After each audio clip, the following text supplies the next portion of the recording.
Hi, I'm Dr. Tony Evans, and I'm excited for you to join me on Heroes in the Bible. Please be sure to follow the podcast on Apple or Spotify so that you get the newest episodes right as they come out. Welcome to the epic adventure of David, a story of honor, battle, jealousy, darkness, friendship, love, scandal, and murder. While most people know of David the myth, few know about David the man. We discover more about David the man in this episode. Our hero is coming of age in many ways. He has men under his command, rapport with the king, and a budding new romance. By the end of this episode, we begin to see David differently. He is no longer the ruddy and small shepherd boy, but a respected and feared warrior. Saul will begin to look at David differently as well. David did not pose a threat to Saul before, since he was just a bard and servant. But it becomes very apparent in this episode that David is destined for greatness. Israel sees it, Jonathan sees it, but Saul refuses to acknowledge it. This story begins with a prelude. This prelude takes us back in time to Joseph's life. The jealousy of his brothers overcame them and led them to cruel acts. This episode explores just how deadly jealousy can be and how any person's rise to prominence will come with enemies. This episode will also explore the complicated family dynamic of Saul's house.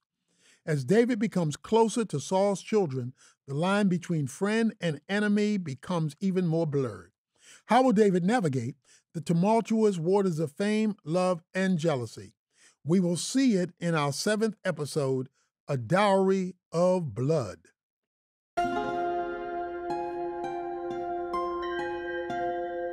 Prelude to Chapter 7. Jealousy was the poison that killed the conscience of Judah. Seared by bitterness and contempt, he leaned over his younger brother Joseph. "Where are you running off to?" Judah scoffed. "Are you afraid?" Joseph gulped. There was no escaping what was about to come. His eyes darted towards the trail. He sprinted forward only to be stopped by his brothers and shoved back into the middle of the circle. They closed in on him. Simeon lunged forward for the first blow right to the jaw. Joseph recoiled and stumbled back, only to be shoved to the ground by Levi. His brothers pounced on him, tearing the coat right off his body. Their kicks seemed endless. Joseph could feel his ribs cracking under the pressure of their blows. "Stop! Someone help me!" Joseph cried, but his brothers were too enraged to give mercy. Judah picked Joseph up by his hair and held his face tightly. "Tell me, Joseph, in all your dreaming, did you ever see this?" Tears streamed down Joseph's face. He could not speak. He could barely breathe. Judah threw him against the rocks. Joseph lay there helplessly. His brothers were filled with spite. They took his limp and mangled body and threw him into an empty pit. Joseph tumbled down 15 feet, hitting the cold dirt below. A cloud of dust rose in the air as Joseph's body hit the ground. He gasped for breath, coughing up blood. Joseph rolled onto his back, seeing the silhouetted faces of his brothers above. His eyes were growing dim, and the light from above was slipping from his sight.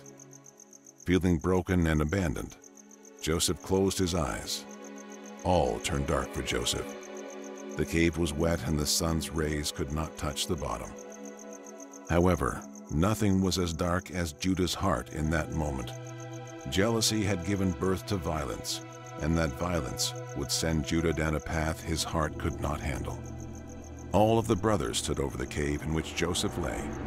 They huffed with pride and contempt. They were woefully unaware of the pain they were causing themselves. Jealousy is a poison that kills slowly. Chapter 7. A Dowry of Blood. Jonathan's legs could not run any faster. His heart was ready to burst out of his chest as he turned the corner past an opening in the rocks by the battlefield. The Philistine chariots were gaining on him, and Jonathan was losing strength quickly. Their spears were lifted high, waiting for the right moment to launch. Jonathan looked back. He had only moments before they caught up to him. He looked forward. A dead end met him at the back of the canyon. He had to think quickly. He saw a few crags in the stone wall of the canyon. Perhaps he could jump quick enough to scale the wall and get to safety. It was his only option. With all the strength he had left, Jonathan threw away the sword in his hand and leapt towards the stone wall. His right hand gripped the crag in the wall, allowing him to swing his left hand up and grab the other. Jonathan gained his footing and began to climb. He heard the Philistines enter the canyon. The wall was only a dozen feet tall. All Jonathan needed was a few more steps to bring himself over. He swung his arm to the top of the wall and began to lift himself up. Then a Philistine spear aimed at his head missed, causing the rocks near his hands to crumble. Jonathan fell to the ground on his back. The little air he had left in his lungs escaped him. Jonathan gasped and looked up to see the Philistine chariots aimed and ready to execute him. With groaning, Jonathan stumbled to his feet. Blood dripped down the side of his temple. He could barely stay standing. Swaying in a dizzy haze, Jonathan lifted his fist to the enemy. "Come to me, Philistine dogs," he murmured. One of the Philistines lifted his spear and drew his arm back. Before he could throw, a stone whistled through the air and landed straight into the Philistine's throat. Blood burst forth from the soldier as he fell back over his chariot. The two other soldiers looked up above the canyon. Up above, there was a figure silhouetted in front of the afternoon sun. The men gasped in fear. "It is a giant slayer," they shouted. "Turn back!" However, the canyon was too narrow for them to turn their horses and chariots. Before they had a chance to retreat, David sent another stone from his sling, landing in the shoulder of one of the men. The man dropped his weapon and writhed in pain, giving David enough time to scale down the wall, past Jonathan, and launch himself forward at the third soldier. The two of them sparred for a moment, until David swiped at the man's calf, then downwards into the back of his neck. He took the Philistine spear, threw his shoulder back, and hurled it at the last remaining soldier, pinning him to the side of his chariot. David looked back at Jonathan and gave a sly smile. "Perhaps you are too old to be battling, eh?" David jested. Jonathan laughed and picked up his sword. He shook his head and hugged David. "With you as my guardian angel, I shall be fighting till I'm the age of Noah." David took Jonathan's arm and placed it over his shoulder, helping him limp back to camp. Jonathan sighed and grinned from ear to ear. "I love you more than a brother, David. Never forget that." David nodded in agreement. The two of them stumbled back to camp where the others had returned. It was yet another victory over the Philistines. A victory Jonathan would not have enjoyed if it weren't for David the Giant Slayer. The two of them laughed at the nickname. The Philistines had been telling tales of David, how he called down fire from the heavens and his sword was made of lightning. However, David knew that he was still just a shepherd boy, although battle did seem to suit him. Ever since his victory against Goliath, Saul had put him in the command of over 1,000 men. Together, he and Jonathan had successfully staved off over a dozen raids by the Philistines. The two men leaned back by the fire, resting their weary legs. It was a warm night, and the stars were laid out on the horizon like a blanket. Jonathan sat opposite David by the fire. Although he was older than David, and the first in line to receive the throne of his father Saul, Jonathan knew in his heart that David was meant to be king. He could feel the presence of God upon him. Jonathan, being a humble man, elevated David above himself. He looked down at the royal robe he wore given by his father. It never did feel like it fit him. The role of king was never something he truly thought about, although his men talked about it often. Jonathan looked over at David, who was poking at the fire. He watched as David took a stick and ensured all the coals were touching one another. He tended to the fire with the same care he tended to sheep. Jonathan stood up and brought a wooden chest out of his tent. He placed it on the floor next to David. "Open it," Jonathan said. Confused, David opened the chest and saw Jonathan's royal armor. Light steel scales covered the leather armor. The shoulder plates were formed to perfection and polished perfectly. It reflected the firelight. Underneath the armor was Jonathan's sword wrapped in bearskin. It was lightweight but sturdy. David took it in his hand and held it next to the firelight. It was a magnificent blade, far superior to the blade he had been wielding. Jonathan took off his royal robe and placed it on David's shoulders. These are all yours now, David. Take good care of them. David looked over to Jonathan, who sat back down across from him. Are you going somewhere that you need me to take care of these? He asked. Of course not. Jonathan chuckled. I will be here to fight beside you until my dying breath. A warrior's armor and sword represents his safety and entire life. I give these to you as a symbol of our friendship. I care more about you than my own life. David was dismayed at Jonathan's love and friendship. His own brothers had always mocked him and cast him aside. He had never known the feeling of true brotherhood. David stroked the royal robe that Jonathan had put over his shoulders. Your royal robe is not armor, Jonathan. Why give it to me, along with the rest? Jonathan's smile quickly turned into a serious gaze. He leaned over and stared intently at David through the fire. Its flickering flames reflected in his eyes. I have given these to you because you will be the next king of Israel. You should be dressed and armed as the prince, not I. You are the firstborn son of the king, Jonathan. David replied. I am the youngest son of a herdsman. There's no place for me on the throne of Israel. God uplifts the humble, David. Jonathan said, leaning his head back and looking up at the stars. David nodded and smiled. He wrapped the robe securely around his back and shoulders. Let us make a covenant with each other. Under the eyes of God, you and I are for each other. Our friendship will prove to be stronger than any jealousy, envy, or ambition. David stood and extended his hand above the fire. Jonathan stood to his feet and linked his arm with David's. A covenant of brotherhood between you and I. May God give us favor. The two of them spoke into the night about the future of Israel, God's grace and power, the Philistines, and all their minds could muster into conversation. David did not know it, but God was healing the wounds in his heart formed by his father and brothers. God was giving the forgotten son a sense of family and belonging. David and Jonathan returned to Gibeah with their men. The construction of Saul's palace was nearly complete. Gardens of flowers and olive trees stretched around the perimeter. The springtime breeze caused the blooming petals to dance and sway like children. David enjoyed Gibeah. Since his victory over the giant, David had lived in Gibeah permanently to serve the king, play music, and lead his men into battle. Jonathan left to go inform Saul of their most recent victory. However, David lingered for a moment near the entrance. He leaned over the wooden fence bordering the garden and looked out. Under the spinning leaves of the olive trees, Michal tended to the flowers. The youngest daughter of Saul was breathtaking to David. He leaned over the fence, doing his best to steal just one glance from her. However, she wasn't looking. David took an olive and placed it in the leather strap of his sling. Gently, David shot an olive right above her head, causing the leaves to rustle above her. She looked to see the giant slayer gazing at her. Michal blushed and waved. David smiled ear to ear. He kept his eyes fixed on her, and she fixed her gaze on him. It was all David could ask for. Just a moment. Where is David? Saul's voice shouted from within the palace. David chuckled. He scratched his head and gave a final wave to Michal.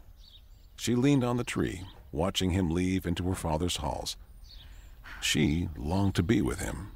The young girl in her loved the attention of the giant slayer. However, she would never quite understand just how much David was destined for. How could she? David himself did not know what was in store either. They are marching dangerously close to Jerusalem, Saul said, pacing back and forth in front of his throne. He did not look down at David. He was too frantic to stay still. Even after your recent victories, they continue to press up against our borders with arrogance. I am sending you to ensure they do not march any further into our land. Understood, my king. David said with a bow. Good. Now go and... Saul paused as he turned his head and looked at David. The king recognized the armor secured to David's chest and the sword strapped to his belt. Jonathan had given him his royal armor. Do you presume to be a prince? shepherd boy? Saul asked coarsely. David lifted his head. Of course not, my king. I am your servant, and nothing more. Then why do you wear my son's armor? Has he fallen and you taken his place? Jonathan quickly intervened. It was a token of appreciation, Father. David saved my life more than once in our last battle. I owe him my life. Not only that, but there would have been no victory without him. Saul's anger subsided and quickly turned to ambivalence. He dismissed the boy with a wave of his hands. If you are as brave as my son says, then go and halt the Philistines. David said nothing. He bowed his head and left. As David exited Saul's throne room, a familiar voice crept into Saul's mind. The tormenting spirit had returned to him. Paranoia and anger coiled around his heart, latching on like thorns to a garden. Saul sat back and took a sip from his cup. Jealousy had made its home in his heart. David led a small band of men to the border of Jerusalem. A few miles south, the Philistines had sent a small army to raid the nearby villages. Before the enemy had any chance to descend upon the defenseless people, David ran valiantly into battle. His skill in battle was methodical and almost poetic. He ran with the energy of a boy who had spent his whole life chasing down sheep in the hill country. He seemed to never grow tired, fueled by the passion of God's heart. He defeated the Philistines with ease, and the remaining survivors were sent running back to their country. David's fame as the giant slayer and deliverer of Israel had spread from the major cities all the way to the small villages. David returned home, eager to tell Saul of his victory. He was sore from battle. His bones ached, and he had a few minor wounds to nurse. However, the young shepherd could not have been more joyful. He felt as though he was truly stepping into his calling. All his boyhood dreams of defending the people of Israel were coming true. He was a beloved servant of the king and a commanding officer at a young age. In his mind, nothing could make his life any better. As David and his men marched back to Gibeah, shouting could be heard from within the gates. He perked up and rested his hand on the hilt of his sword. Surely the city had not been invaded while he was gone. David and his men halted and listened closer to the clamoring coming from the city. They looked at one another confused. They did not hear shouts of fear or war. They were cheers. The men quickened their pace and came through the gates of the city. David entered in to see a multitude of people praising and shouting his name. Men, women, and children laced the city streets singing songs of David's bravery and victory. The sound of their praise was almost too much for the young boy's humble heart to bear. The songs from their instruments echoed throughout the city, creating an anthem to David's favor with the people. The women of Israel came before the palace of Saul with their tambourines singing and dancing with joy. From their lips poured out a song that would live on in infamy. Saul has struck down thousands, but David has struck down 10,000s. The song passed from person to person and was sung from the oldest in the city to the youngest. David was Israel's new hero and a beacon of God's love and protection to all those who had been oppressed by the Philistines. Saul emerged from his dimly lit room out onto the balcony overlooking the city streets. A melody had caught his attention. It seeped into his room like an unwelcome odor. Saul stood on his balcony with his hands behind his back, overlooking the parade of people cheering in the city streets. The entire city of Jerusalem joined in a song of praise to their new champion. However, to Saul, it was a song of despair. He looked down at David, being carried on the arms of his soldiers. In that moment, a darkness slithered its way into Saul's heart. A deep and evil well of jealousy was simmering to the surface. Saul twitched his head to the side and rolled his neck back. Chills slithered down his spine. He looked down at the people. I hate them, he whispered. They have given David the glory that I deserve. Saul leaned over the balcony and gripped its edges tightly. He gritted his teeth and furrowed his brow. He will not take my kingdom away from me, Saul said to himself. I will not let him! Saul retreated back into the darkness of his room. There he allowed his mind to stir in paranoia. He paced back and forth, creating more and more reasons to hate David for his success. The tormenting spirit had made a permanent residence in his heart. Saul turned to the back wall of his room. A large spear hung over his bed. He grabbed it and held it firmly in his hand. The dreaded song could be heard even from his closed doors. Saul roared and threw the spear at the door. It pierced through the wood, splitting it in two. Saul flared with anger, jealous fire reflecting through his eyes. The next day, Saul rose and went to his throne room. It was warm, and the fire in the center had been tended to by David all morning. He sat beside it with his harp. The shepherd bowed to the king as he entered. Saul sneered at the gesture and sat on his throne with his spear gripped firmly in his hand. David could sense the tension in the room. "Good morning, my king," he said softly. Saul tilted his head to the side. "And what makes it good, boy? I trust you have good news for me." David nodded. "Yes, my lord. Your servant has done as you asked. We marched against the Philistine raiders and vanquished them. It was by your wisdom and foresight we were able to get there quickly before they attacked." "Don't patronize me," Saul thought to himself. Instead, he said nothing. He simply stared at David in silence, allowing his piercing gaze to make him sweat. After enough pause, Saul broke the silence. "Although you, and others, see yourself as a hero, I would like to remind you that you are still my servant and musician. Is that clear?" "Of course." David said nervously. "Is there a hymn you would like played?" Saul simply waved for him to play anything. So David began to strum his harp. The notes rose and fell gracefully, tugging at the parts of Saul's heart that were not completely shrouded in darkness. The music was intensely spiritual. As David sang, it was as if angels were joining in with him to sing the chorus. Saul's bottom lip began to quiver. His mind struggled to stay in control. The beautiful music filled the room like the scent of fresh roses. Yet all Saul could hear was that one song. David has killed his 10,000s. Saul brooded on his throne looking at the fire. The flickering flame was mesmerizing. His mind wandered to days past, days of hope for a new kingdom, days when Samuel had guided him into truth, and God's favor was upon him. The voice of the Lord had been absent from Saul for so long that he could barely remember what it was like to be truly led by God. If he simply repented and turned from his arrogance, God would embrace him. However, his pride tethered him to darkness. The king's mind turned from contemplation to anger. Saul hated God for sending him David. He hated David for his faithfulness to God. Looking into David's eyes was like staring into the soul of what could have been. Saul's pride was shown to be ugly when standing beside David's humility.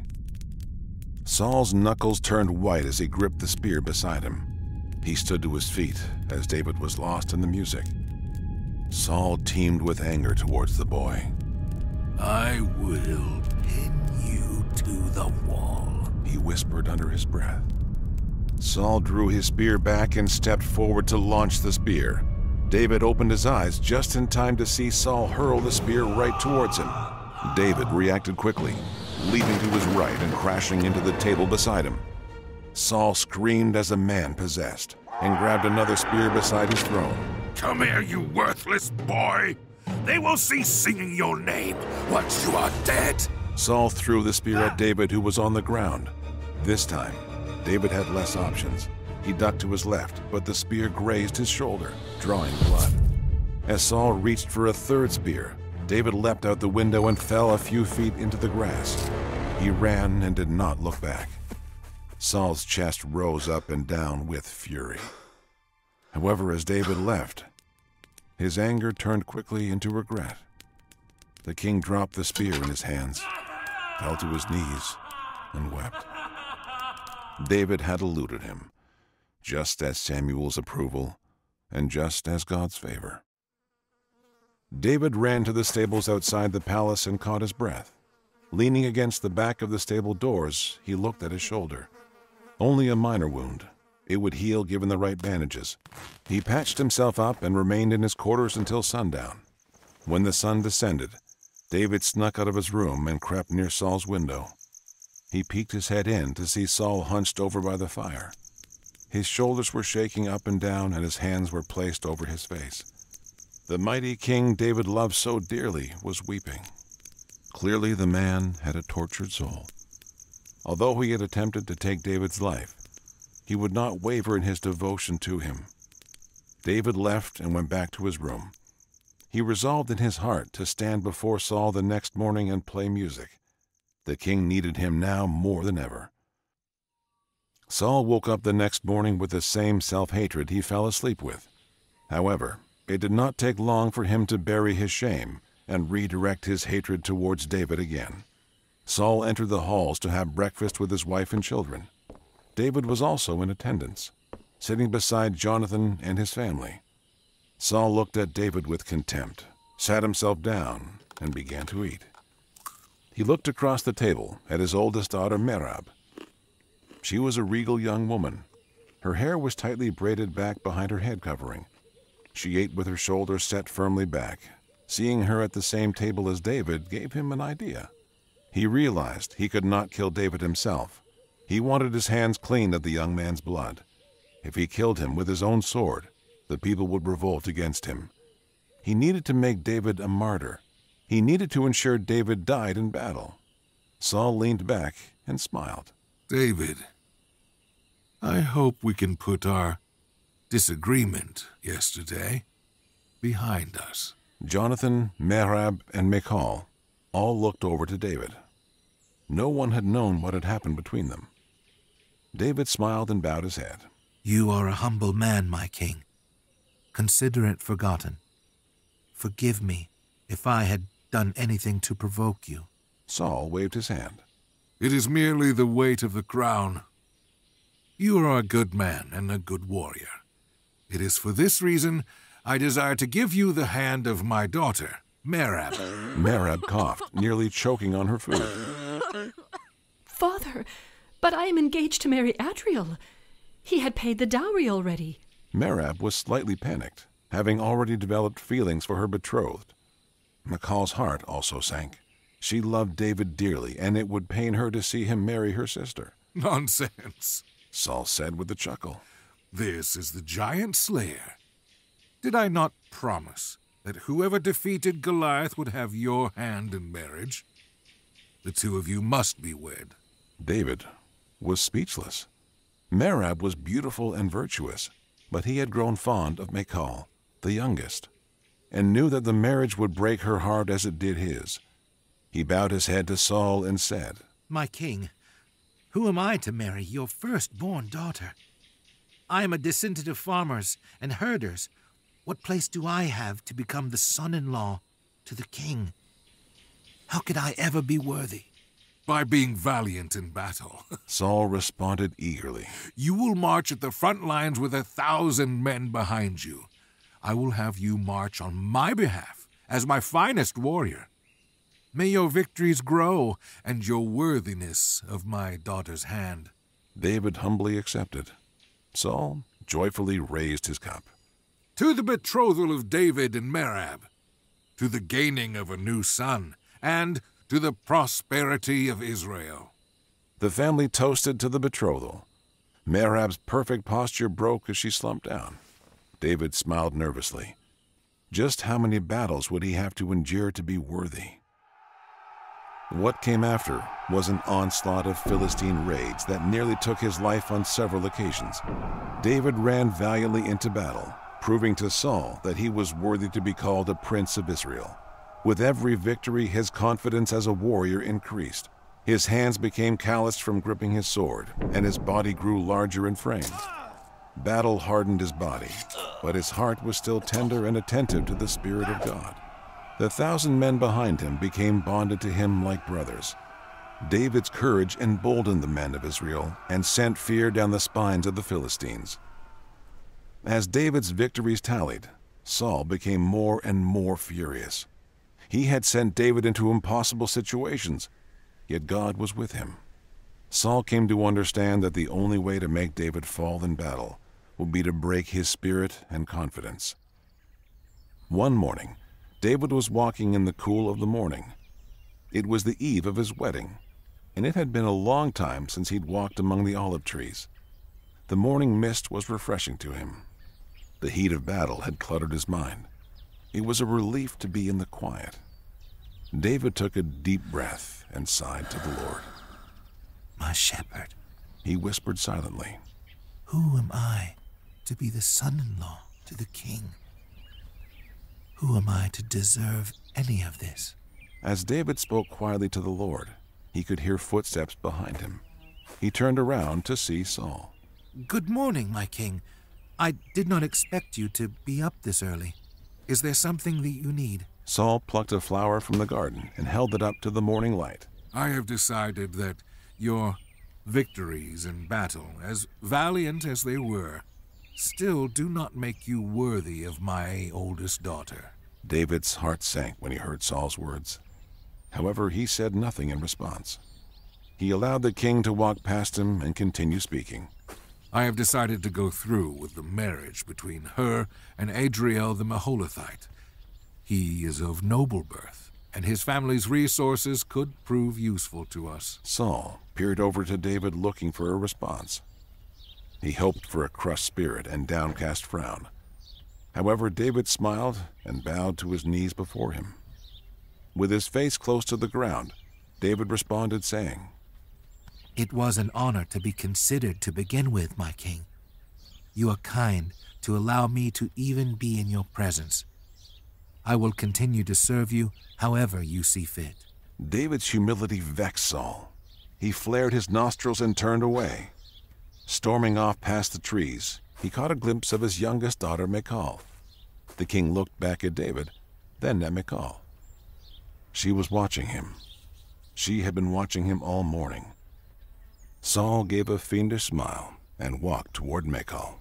My dear daughter, what brings you out here in the gardens at this hour?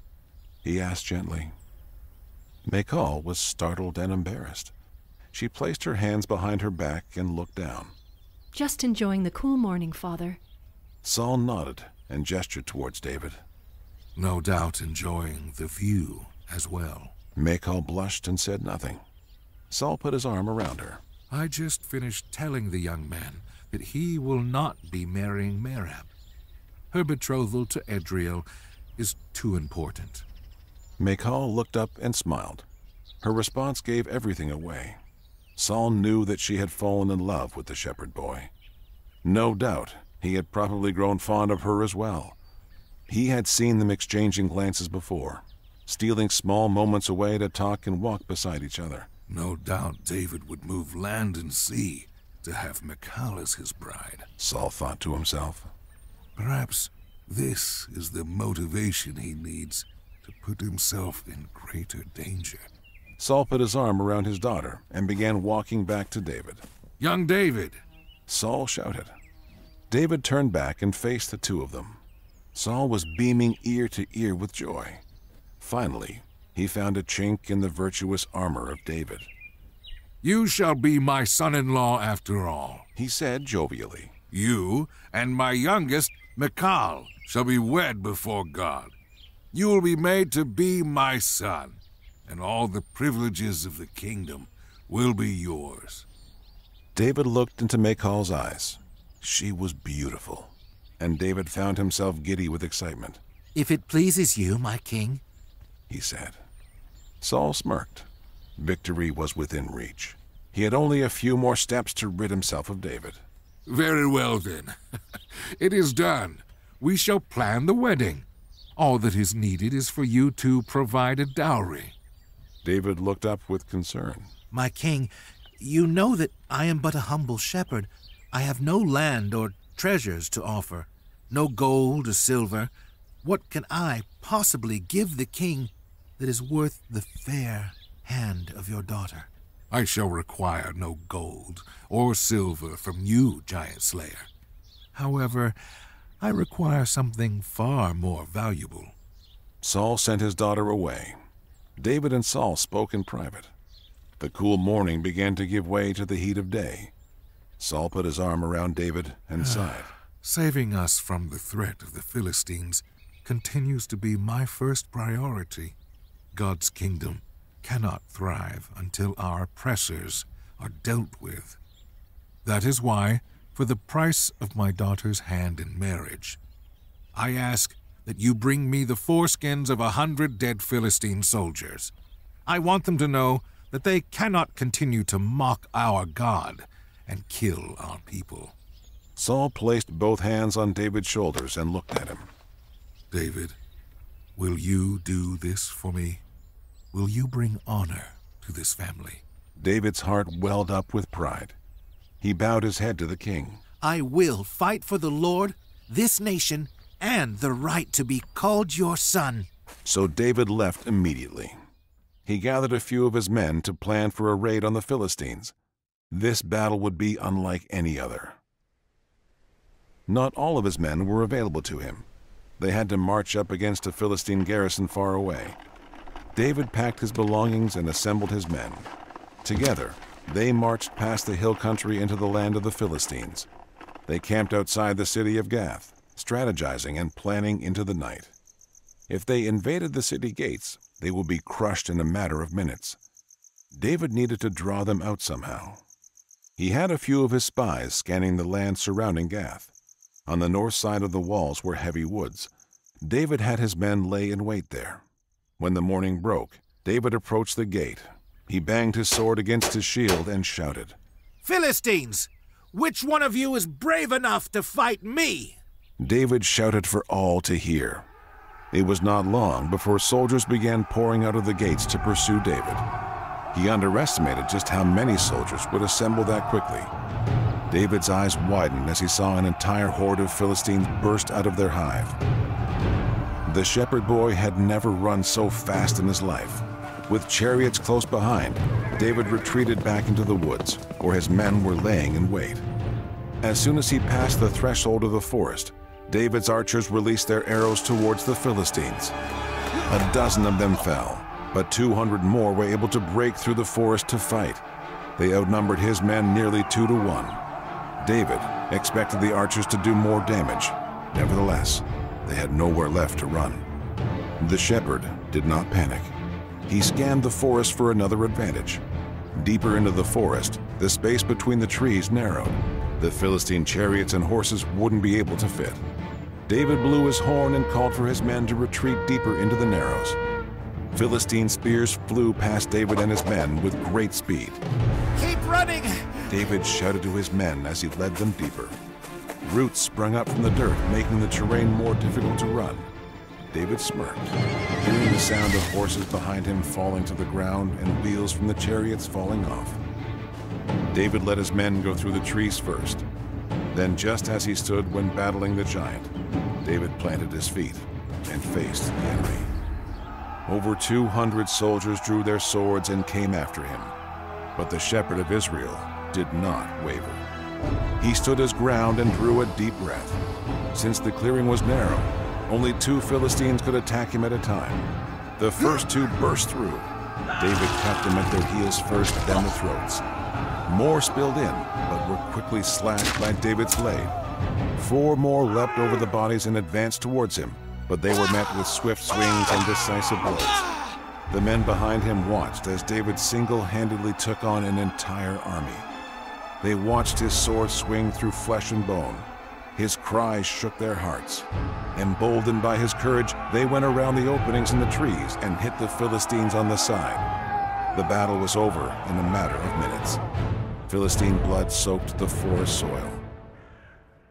Saul had asked for 100 Philistine foreskins as proof of his conquest.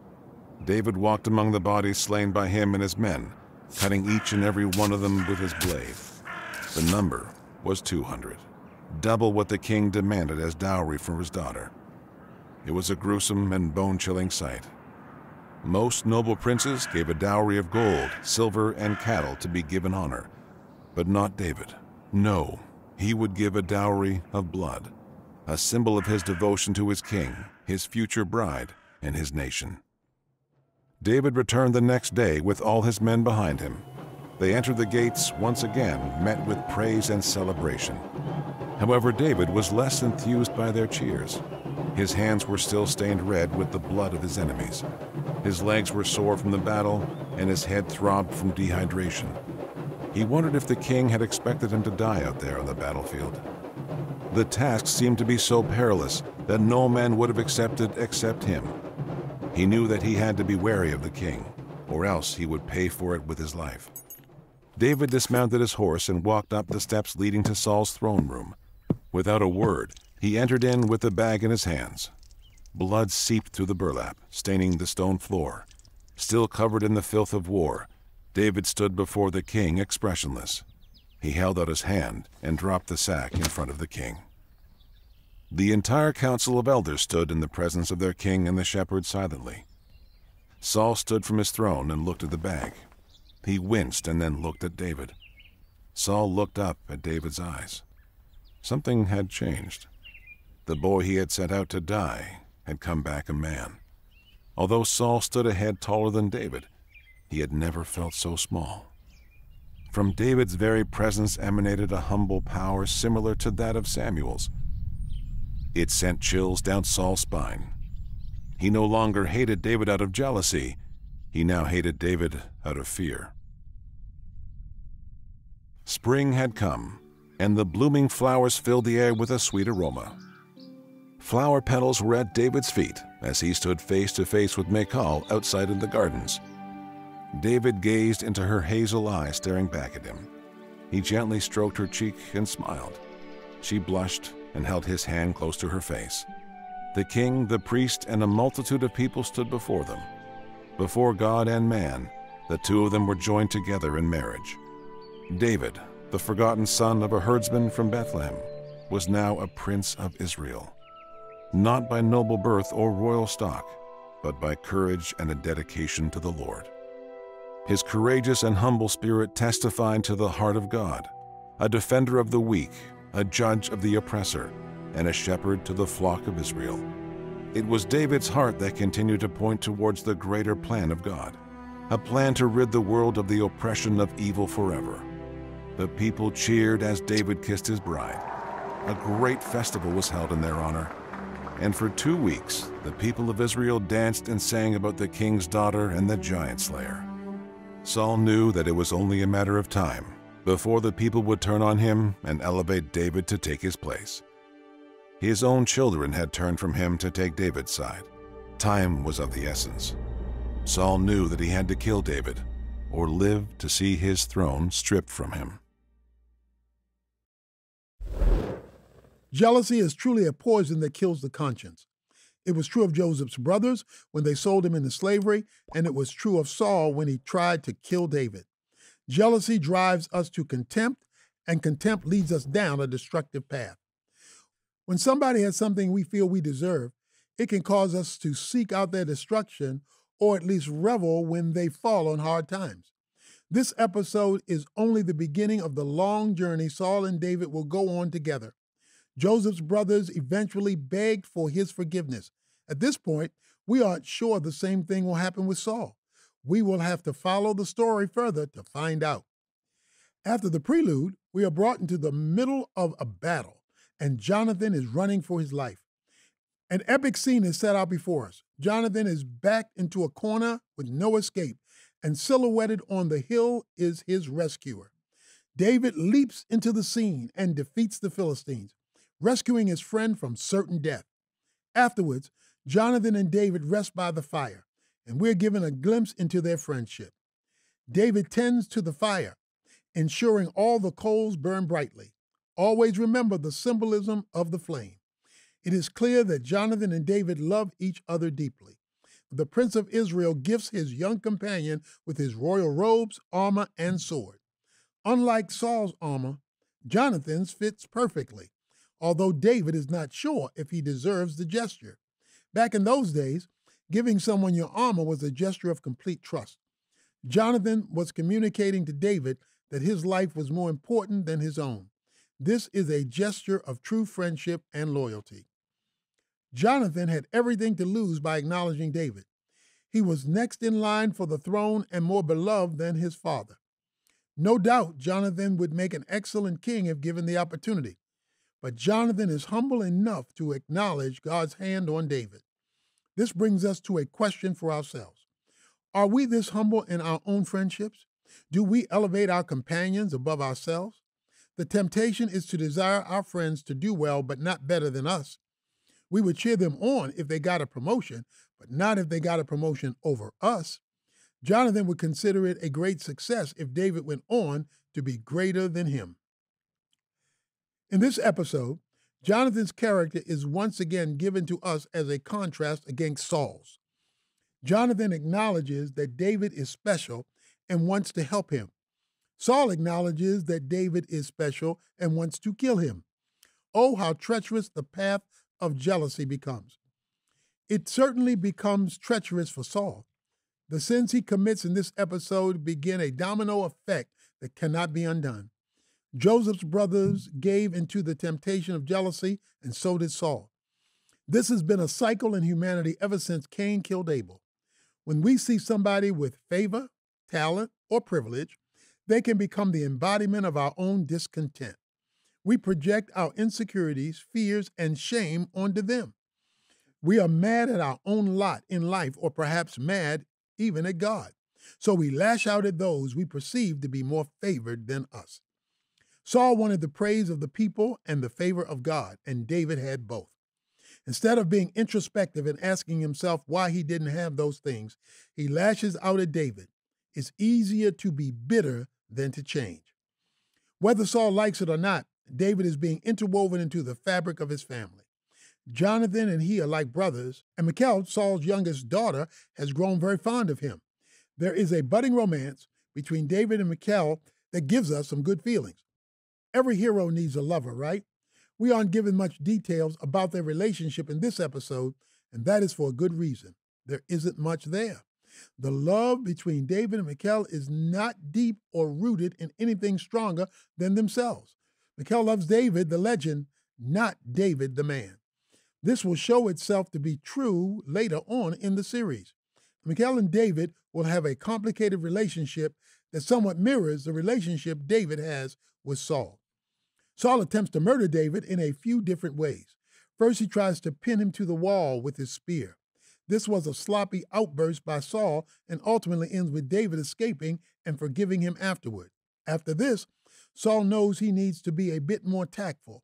He throws David into the front lines, hoping he will die at the hands of the Philistines. Unfortunately for Saul, David stacks even more victories. The king then gives David the nearly impossible task of retrieving 100 Philistine foreskins to prove his worth. He does this and goes above and beyond to please the king. The irony is, with each victory David wins, the more Saul hates him. The giant slayer is caught in a losing battle for the king's affection. However, David doesn't necessarily do any of these things solely for Saul's approval. He is called to be a protector of God's people and the hero of Israel. David certainly enjoys the approval of Saul, but does not need it for his own self-worth. This is a key difference between the king and the shepherd. The king desperately wants the praise and recognition of the people and fights for his own glory. The shepherd wants the protection and redemption of the people and fights for the glory of God. David's humility and character make Saul feel small and petty. This is often the case when we come face to face with truly remarkable people. People who love God and are devoted to their families and humbly serve can rub up against our egos. May we all seek to grow in such a way. In our next episode, Saul will continue down the path of jealousy. David will be forced to make hard decisions that test his character. How will he fare under intense persecution? Find out in our next episode, Exiled. Thanks again for listening. For more inspiring stories, daily prayers, and wisdom to last a lifetime, go to pray.com. Follow the podcast on Apple or Spotify to get the new episodes right as they come out and always be inspired by the Bible. God bless. Hello, my name is Matthew Potter, co-founder of pray.com. I wanted to ask, do you know what your bank does with your money? At America's Christian Credit Union, your everyday banking helps grow churches, expand the reach of missions agencies, and supports fellow believers across the country. Learn more about specials for switching to ACCU and their nationwide banking capabilities at americaschristian.com. cu.com/pray. Plus, the peace of mind knowing that this credit union is federally insured by the National Credit Union Administration.